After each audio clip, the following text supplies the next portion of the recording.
श्री विष्णु पुराण कथा। इस विष्णु पुराण में संसार का हर सुख दुख का वर्णन किया गया है। इस विष्णु पुराण में मानव के लिए हर अच्छे और बुरे कर्मों का वर्णन दिया गया है। नमस्कार मित्रों, आप सबका हमारे चैनल पर स्वागत है। विष्णु पुराण अध्याय 1 श्लोक 13। ध्रुव की वंशावली, वेन की कथा, उसकी अपवित्रता, ऋषियों ने उसे मार डाला, अराजकता फैल जाती है। निषाद और पृथु का उत्पादन, बाद वाला पहला राजा। सूत और मगध की उत्पत्ति, वे राजाओं के कर्तव्य गिनाते हैं।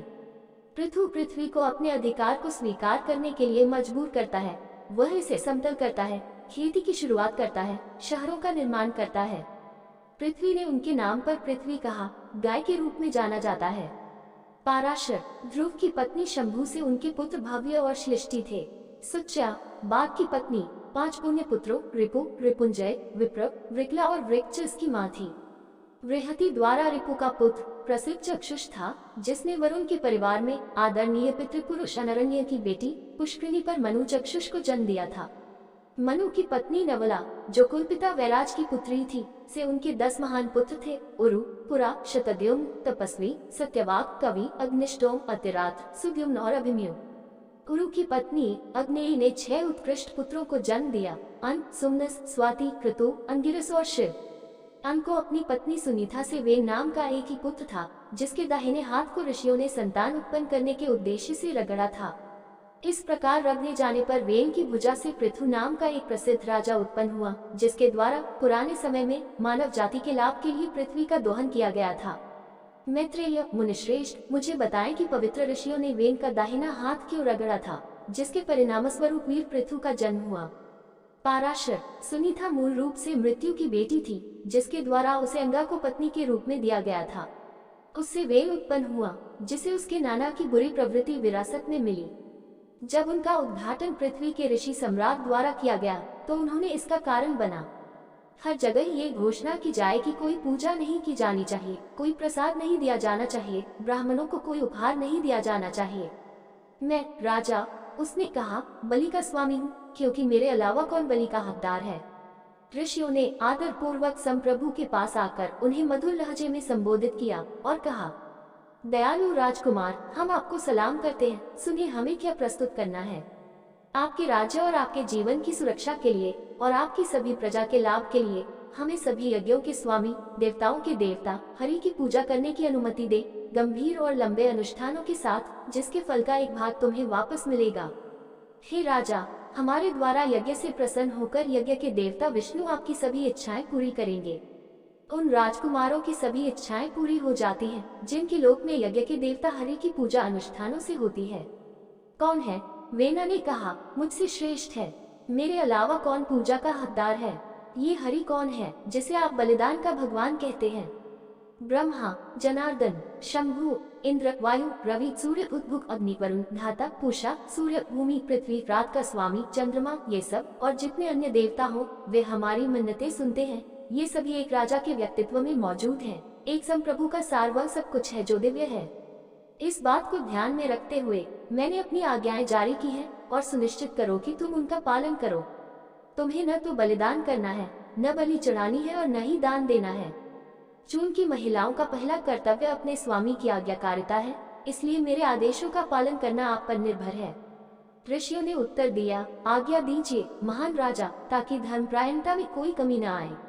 ये सारा संसार यज्ञों का रूपांतरण मात्र है, और यदि भक्ति को दबा दिया गया तो दुनिया का अंत हो जाएगा।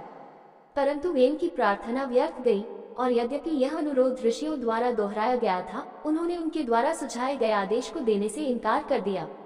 तब वे धर्मात्मा मुनि क्रोध से भर गए और एक दूसरे को पुकारने लगे, इस दुष्ट को मार डालो।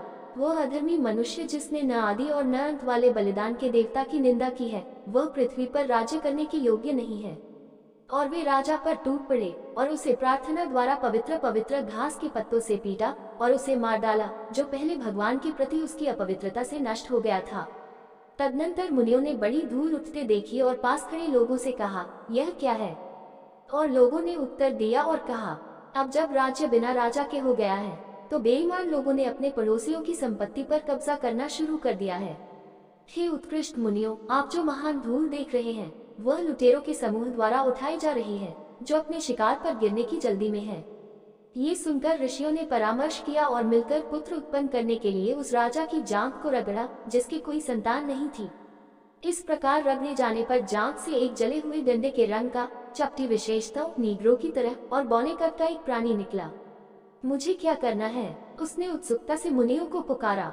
बैठो निषिदा, उन्होंने कहा, और तभी से उनका नाम निषाद पड़ा। उनके वंशज विंध्य पर्वत के निवासी महान मुनि अभी भी निषाद कहलाते हैं और भ्रष्टता के बाहरी संकेतों से पहचाने जाते हैं। इस प्रकार वर्षा की दुष्टता दूर हो गई। वे निषाद उसके पापों से पैदा हुए थे और उन्हें ले जा रहे थे। तब ब्राह्मणों ने राजा की दाहिनी भुजा को रगड़ना शुरू कर दिया, जिसके घर्षण से पृथु नाम का वेन का तेजस्वी पुत्र उत्पन्न हुआ, जो साक्षात देदीप्यमान था, मानो अग्नि का प्रज्वलित देवता प्रकट हो गया हो। तभी आकाश से अजगव नामक महादेव का आदिम धनुष, दिव्य बाण और आकाश से गिरे। पृथु के जन्म पर सभी जीवित प्राणी आनंदित हुए और वेन पूत नामक नरक से जन्म लेकर ऊपर के लोकों में चढ़ गया। समुद्र और नदियां अपनी गहराई से रत्न और जल लेकर उसकी स्थापना का स्नान करने के लिए प्रकट हुई।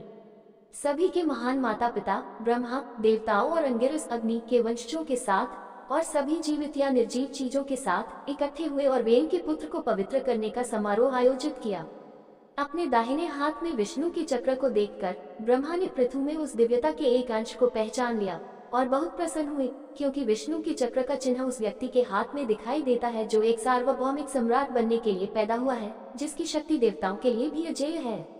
वेद के पुत्र शक्तिशाली पृथु को इस प्रकार अनुष्ठान में कुशल लोगों द्वारा सार्वभौमिक प्रभुत्व के साथ निवेश किया गया था। उन्होंने जल्द ही उन लोगों की शिकायतों को दूर कर दिया जिन पर उनके पिता ने अत्याचार किया था, और उनके स्नेह को जीतकर उन्होंने राजा की उपाधि प्राप्त की, या राजा। जब उसने समुद्र को पार किया तो पानी ठोस हो गया, पहाड़ों ने उसके लिए रास्ता खोल दिया, उसका झंडा अखंड जंगलों के माध्यम से गुजर गया। पृथ्वी को खेती की जरूरत नहीं थी और एक विचार में भोजन तैयार किया गया। सभी गायें बहुतायत वाली गाय के समान थी, हर फूल में शहद जमा था। पृथु के जन्म के यज्ञ में जो ब्रह्मा द्वारा किया गया था, बुद्धिमान सूत हेरल्ड या बार को उसी जन्म दिवस पर चंद्रमा के पौधे के रस में उत्पन्न किया गया था। उस महान यज्ञ में भी उत्पन्न हुआ था निपुण मगध। और पवित्र संतों ने इन दोनों व्यक्तियों से कहा, वेन के यशस्वी पुत्र राजा पृथु की स्तुति करो, क्योंकि यह आपका विशिष्ट कार्य है और यह आपकी स्तुति के लिए उपयुक्त विषय है। लेकिन उन्होंने ब्राह्मणों को आदर पूर्वक उत्तर दिया, पृथ्वी के नवजात राजा के कृत्यों को हम नहीं जानते, उनके गुण हम नहीं समझते, उनकी प्रसिद्धि विदेशों में नहीं फैली है। हमें बताएं कि हम किस विषय पर उनकी प्रशंसा कर सकते हैं। राजा की स्तुति करो, ऋषियों ने कहा, इस वीर राजा द्वारा किए गए कृत्यों के लिए, उसके द्वारा प्रदर्शित गुणों के लिए उसकी स्तुति करो। राजा इन शब्दों को सुनकर बहुत प्रसन्न हुआ और उसने सोचा कि व्यक्ति अच्छे कार्यों से प्रशंसा प्राप्त करता है और परिणाम स्वरूप उसका धार्मिक आचरण उस स्तवन का विषय होगा जिसे बाज उच्चारण करने वाले थे। फिर जो भी योग्यता हो उन्हें अपने संग्रह में शामिल करना चाहिए। उन्होंने दृढ़ संकल्प किया कि वह हासिल करने का प्रयास करेंगे और यदि उन्हें बताना चाहिए कि किन दोषों से बचना चाहिए तो वह उन्हें दूर करने का प्रयास करेगा। इसलिए उन्होंने ध्यान से सुना। जब मधुर वाणी वाले सलाहकार वेन के प्रबुद्ध पुत्र पृथु के भविष्य के गुणों का जश्न मना रहे थे। राजा सत्य वक्ता, उदार, अपने वादों पर नजर रखने वाला, बुद्धिमान, परोपकारी, धैर्यवान, बहादुर और दुष्टों के लिए भय पैदा करने वाला होता है। वह अपने कर्तव्यों को जानता है, वह सेवाओं को स्वीकार करता है, वह दयालु और दयालु है, वह आदरणीय का सम्मान करता है, वह यज्ञ करता है, वह ब्राह्मणों का आदर करता है, वह अच्छाइयों को संजोता है और न्याय प्रशासन में मित्र या शत्रु के प्रति उदासीन रहता है। इस प्रकार सूत और मगध द्वारा मनाए गए गुणों को राजा की याद में संजोया जाता था और अवसर आने पर उनके द्वारा अभ्यास किया जाता था। इस पृथ्वी की रक्षा करते हुए राजा ने उदार दान के साथ कई महान बलिदान समारोह आयोजित किए। उनकी प्रजा जल्द ही उनके पास आई। वे अकाल से पीड़ित थे, जिससे वे पीड़ित थे क्योंकि अराजकता के मौसम के दौरान सभी खाद्य पौधे नष्ट हो गए थे। उनके आने के कारण के बारे में उनके प्रश्न के उत्तर में उन्होंने उसे बताया कि उस अंतराल में जब पृथ्वी राजा के बिना थी, सभी वनस्पति उत्पाद रोक दिए गए थे और परिणाम स्वरूप लोग नष्ट हो गए थे। उन्होंने कहा, आप हमारे लिए जीविका के दाता हैं, आप निर्माता द्वारा नियुक्त किए गए हैं, लोगों के रक्षक हैं, हमें सब्जियां प्रदान करें, अपनी प्रजा के जीवन का सहारा जो भूख से मर रही है। ये सुनकर पृथु ने अपना दिव्य धनुष अजगव और दिव्य बाण उठाया और बड़े क्रोध में पृथ्वी पर आक्रमण करने के लिए आगे बढ़े। पृथ्वी गाय का रूप धारण करके उसके पास से शीघ्रता से भाग गई और राजा के डर से ब्रह्मा के क्षेत्रों और स्वर्गीय क्षेत्रों में चली गई। परंतु जहाँ कहीं जीवित प्राणियों की समर्थक गई, वहाँ उसने वैन्या को हथियार उठाए हुए देखा। अंत में भय से कांपते हुए और उसके बाणों से बचने के लिए उत्सुक पृथ्वी ने प्रतिरोध रहित पराक्रम के नायक पृथु को संबोधित किया। क्या आप नहीं जानते मनुष्यों के राजा, पृथ्वी ने कहा, एक महिला को मारने का पाप जो आप इस प्रकार लगातार मुझे मारने की कोशिश कर रहे हैं। राजकुमार ने उत्तर दिया, जब एक घातक प्राणी के विनाश से कई लोगों की खुशी सुरक्षित होती है तो उस प्राणी की मृत्यु पुण्य का कार्य है।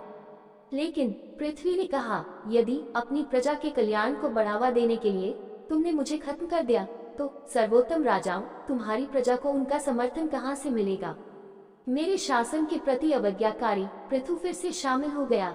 यदि मैं तुम्हें नष्ट कर दूं, तो मैं अपनी भक्ति की प्रभावकारिता से अपने लोगों का समर्थन करूंगा। तब पृथ्वी ने भय से विह्वल होकर और अंग कांपते हुए राजा को आदरपूर्वक प्रणाम किया और इस प्रकार बोली, सभी उपक्रम सफल होते हैं यदि उन्हें पूरा करने के लिए उपयुक्त साधनों का उपयोग किया जाता है। मैं तुम्हें सफलता के साधन बताऊंगा जिनका यदि आप चाहें तो उपयोग कर सकते हैं। सभी वनस्पति उत्पाद पुराने हैं और मेरे द्वारा नष्ट कर दिए गए हैं, परंतु तेरी आज्ञा से मैं उन्हें अपने दूध से उत्पन्न करके फिर से स्थापित कर दूंगी। अतएव हे श्रेष्ठ राजकुमार, तुम मानव जाति के हित के लिए मुझे वह बछड़ा दे दो जिसके द्वारा मैं दूध पी सकूं, और सब स्थानों को समतल बनाओ कि मैं अपना दूध अर्थात सब वनस्पतियों का बीज चारों ओर सर्वत्र प्रवाहित कर सकूं। पृथु ने तदनुसार सैकड़ों और हजारों की संख्या में असंख्य लीगों में पहाड़ों को उखाड़ फेंका और फिर वे एक दूसरे पर ढेर हो गए। उनके समय से पहले पृथ्वी की अनियमित सतह पर गांवों या कस्बों की कोई परिभाषित सीमाएं नहीं थी।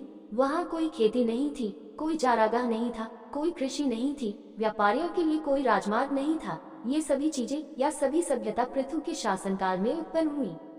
जहाँ जमीन समतल कर दी गई, वहाँ राजा ने अपनी प्रजा को अपना निवास स्थान बनाने के लिए प्रेरित किया। उनके समय से पहले भी लोगों का भोजन बनने वाले फल और जड़ें बड़ी कठिनाई से प्राप्त की जाती थी। सभी सब्जियां नष्ट हो जाती थी और इसलिए उन्होंने स्वयंभू मनु को बछड़ा बनाकर पृथ्वी को दुहा और मानव जाति के लाभ के लिए दूध को अपने हाथ में लिया। वहाँ से सभी प्रकार के मकई और सब्जियां पैदा हुई जिन पर लोग अब और हमेशा के लिए निर्वाह करते हैं। पृथ्वी को जीवन प्रदान करके पृथु उसके पिता के समान थे और तब से उनका संरक्षक पदवी पृथ्वी पृथु की बेटी प्राप्त हुआ। तब देवताओं, ऋषियों, दानवों, राक्षसों, गंधर्वों, यक्षों, पितरों, नागों, पर्वतों और वृक्षों ने अपनी अपनी जाति के अनुकूल दूध देने का पात्र लिया और पृथ्वी पर उपयुक्त दूध दुहा और दुधारू और बछड़े को दूध पिलाया। दोनों अपनी अपनी प्रजाति के विशिष्ट थे। ये पृथ्वी माता, धाय, ग्रहणकर्ता और सभी विद्यमान वस्तुओं की पोषक विष्णु के पैर के तलुए से उत्पन्न हुई थी। और इस प्रकार वेन के वीर पुत्र शक्तिशाली पृथु का जन्म हुआ, जो पृथ्वी का स्वामी था और जो लोगों के स्नेह को शांत करने वाला पहला शासक था, जिसे राजा की उपाधि दी गई थी। जो कोई भी वेन के पुत्र पृथु के जन्म की इस कथा का पाठ करेगा, उसे अपने किए हुए पाप का कभी कोई प्रतिफल नहीं मिलेगा। और पृथु के जन्म की कथा का गुण ऐसा है कि जो कोई भी इसे बार बार सुनेगा, उसे मुक्ति मिल जाएगी। काष्ठ विष्णु पुराण अध्याय 1 श्लोक 14। पृथु के वंशज प्रचेतस की किंवदंती। उनके पिता चाहते थे कि वे विष्णु की पूजा करके मानव जाति को बढ़ाएं। वे समुद्र में डुबकी लगाते हैं और उनका ध्यान करते हैं और उनकी स्तुति करते हैं। वो प्रकट होते हैं और उनकी इच्छाएं पूरी करते हैं। पृथु के 2 वीर पुत्र थे, अंतर्धि और पौलिन। अंतर्धान का पुत्र उसकी पत्नी शिखंडिनी से हविर्धान था, जिससे अग्निवंश की राजकुमारी दिसाना ने 6 पुत्रों को जन्म दिया, प्राचीन वैस, शुक्र, गया, कृष्ण, व्रज और अजिना। इनमें से पहला एक शक्तिशाली राजकुमार और कुलपिता था, जिसके द्वारा हविर्धन की मृत्यु के बाद मानव जाति कई गुना बढ़ गई थी। पूर्व की ओर इशारा करते हुए पवित्र घास को पृथ्वी पर रखने के कारण उन्हें प्राचीन वैस कहा जाता था। कठोर तपस्या के अंत में समुद्र की पुत्री सवर्णा से विवाह हुआ, जिसकी पहले उससे मंगनी हुई थी और जिसके राजा से 10 पुत्र थे, जो सभी प्रचेतस कहलाते थे और सैन्य विज्ञान में कुशल थे। उन सभी ने देखा वही कर्तव्य निभाए, धार्मिक तपस्या की और 10,000 वर्षों तक समुद्र तल में डूबे रहे। मैत्रेय, हे ऋषि, आप मुझे बता सकते हैं कि उदार प्रचेतस समुद्र के पानी में तपस्या में क्यों लगे हुए थे? पाराशर, प्राचीन वैस के पुत्रों को मूल रूप से उनके पिता द्वारा सूचित किया गया था, जिन्हें कुलपिता के रूप में नियुक्त किया गया था और जिनका मन मानव जाति को बढ़ाने का इरादा रखता था, कि उन्हें देवताओं के देवता ब्रह्मा ने सम्मानपूर्वक इस उद्देश्य के लिए काम करने का आदेश दिया था और वह उसने आज्ञाकारिता का वादा किया था। इसलिए अब उन्होंने आगे कहा, हे मेरे बेटों, क्या तुम मुझे उपकृत करने के लिए परिश्रम पूर्वक लोगों की वृद्धि को बढ़ावा देते हो, क्योंकि सभी प्राणियों के पिता के आदेशों का सम्मान किया जाना चाहिए। राजा के पुत्रों ने अपने पिता की बातें सुनकर उत्तर दिया, ऐसा ही होगा। लेकिन फिर उन्होंने उससे पूछा, क्योंकि वह इसे सबसे अच्छी तरह से समझा सकता था कि वे किस माध्यम से मानव जाति की उन्नति को पूरा कर सकते हैं। उन्होंने उनसे कहा, जो कल्याण के दाता विष्णु की पूजा करता है वह निस्संदेह अपनी इच्छाओं की वस्तु प्राप्त करता है, कोई दूसरा रास्ता नहीं है। मैं आपको और क्या बता सकता हूँ। इसलिए यदि आप सफल होना चाहते हैं तो मानव जाति की वृद्धि को पूरा करने के लिए गोविंद की पूजा करें, जो सभी प्राणियों के स्वामी हरि हैं। शाश्वत पुरुषोत्तम को उसके द्वारा प्रसन्न किया जाना चाहिए, जो पुण्य, धन, भोग या मुक्ति की इच्छा रखता है। उसकी पूजा करो, अविनाशी, जिसके द्वारा जब प्रसन्न किया गया तो पहली बार दुनिया बनाई गई और मानव जाति निश्चित रूप से कई गुना बढ़ जाएगी। इस प्रकार अपने पिता के निर्देश पर 10 प्रचेतस समुद्र की गहराई में डूब गए और ब्रह्मांड के स्वामी, जो सभी दुनियाओं से परे हैं, नारायण को पूरी तरह से समर्पित मन से 10,000 वर्षों तक धार्मिक तपस्या में लीन रहे। वहीं रहकर उन्होंने निश्चित विचारों के साथ हरि की स्तुति की, जो प्रसन्न होने पर उनकी स्तुति करने वालों को वह सब प्रदान करते हैं जो वे चाहते हैं। मैत्रेय प्रचेतस ने गहरे में खड़े होकर विष्णु की जो उत्कृष्ट स्तुति की, हे मुनिश्रेष्ठ, आप मुझे दोहराने के योग्य हैं। पाराशर, सुनो मैत्रेय, वह भजन जो प्रचेतस ने जब वे समुद्र के पानी में खड़े थे गोविंद के लिए गाया था, उनके स्वभाव को उनके साथ पहचाना गया था।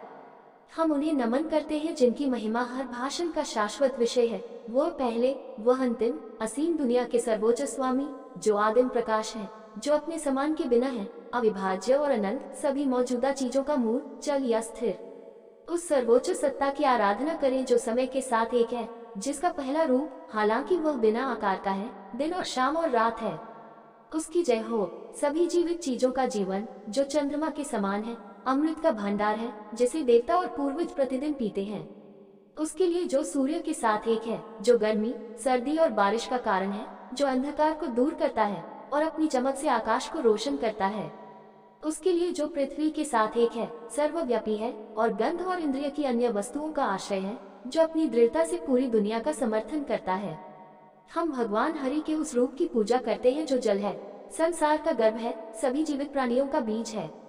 देवताओं के मुख की जय, हव्य का भक्षक, काव्य के खाने वाले को, पूर्वजों के मुख को, विष्णु को, जो अग्नि के समान है, उसके लिए जो वायु के साथ एक है, ईथर की उत्पत्ति शरीर में 5 महत्वपूर्ण वायु के रूप में विद्यमान है, जो निरंतर महत्वपूर्ण क्रिया का कारण बनती है, उसके लिए जो वातावरण के समान है, शुद्ध, असीम, आकारहीन, सभी प्राणियों को अलग करता है।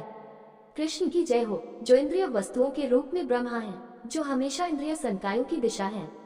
हम उस परम हरि को नमस्कार करते हैं जो सूक्ष्म और सारभूत दोनों इंद्रियों से एक है, सभी प्रभावों की प्राप्त करता है, सभी ज्ञान के मूल है, सार्वभौमिक आत्मा को, जो आंतरिक बुद्धि के रूप में इंद्रियों द्वारा प्राप्त प्रभावों को वितरित करते हैं आत्मा।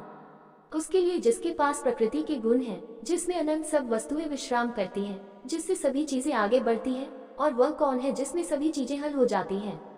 हम उस पुरुषोत्तम भगवान की पूजा करते हैं जो शुद्ध आत्मा है और जो गुणों के बिना अज्ञानता पूर्वक गुणों से संपन्न माना जाता है।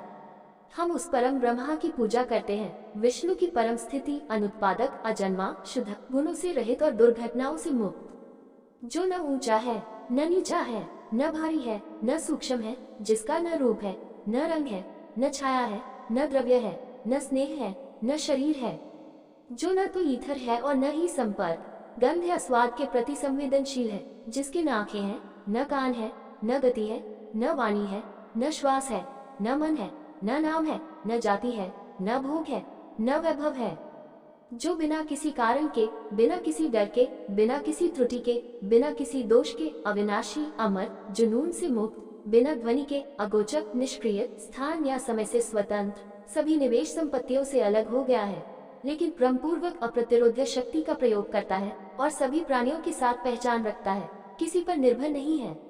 विष्णु के उस स्वरूप की जय हो जिसे न तो जीभ बता सकती है और न ही आंखें देख सकती हैं। इस प्रकार विष्णु की महिमा करते हुए और उनका ध्यान करते हुए प्रचेतस ने विशाल महासागर में 10,000 वर्ष की तपस्या की, जिस पर प्रसन्न होकर हरि ने उन्हें जल के बीच फूल विकसित कमल के पत्ते के रंग में दर्शन दिए। उन्हें पक्षियों के राजा गरुड़ पर चढ़ा हुआ देखकर प्रचेतस ने श्रद्धापूर्वक अपना सिर झुका लिया। जब विष्णु ने उनसे कहा, जो वरदान तू चाहता है उसे प्राप्त कर, क्योंकि मैं भलाई देने वाला तुझ पर प्रसन्न हूँ और उपस्थित हूँ। प्रचेतस ने उन्हें श्रद्धापूर्वक उत्तर दिया और उन्हें बताया कि उनकी भक्ति का कारण मानव जाति की गुणन को प्रभावित करने के लिए उनके पिता का आदेश था। भगवान तदनुसार उन्हें उनकी प्रार्थनाओं का उद्देश्य प्रदान करके गायब हो गए और वे पानी से बाहर आ गए। इस चैनल पर आप सबको संपूर्ण वेदों का ज्ञान मिलेगा। ये वीडियो आपको अच्छा लगा हो तो लाइक शेयर सब्सक्राइब जरूर करें। धन्यवाद।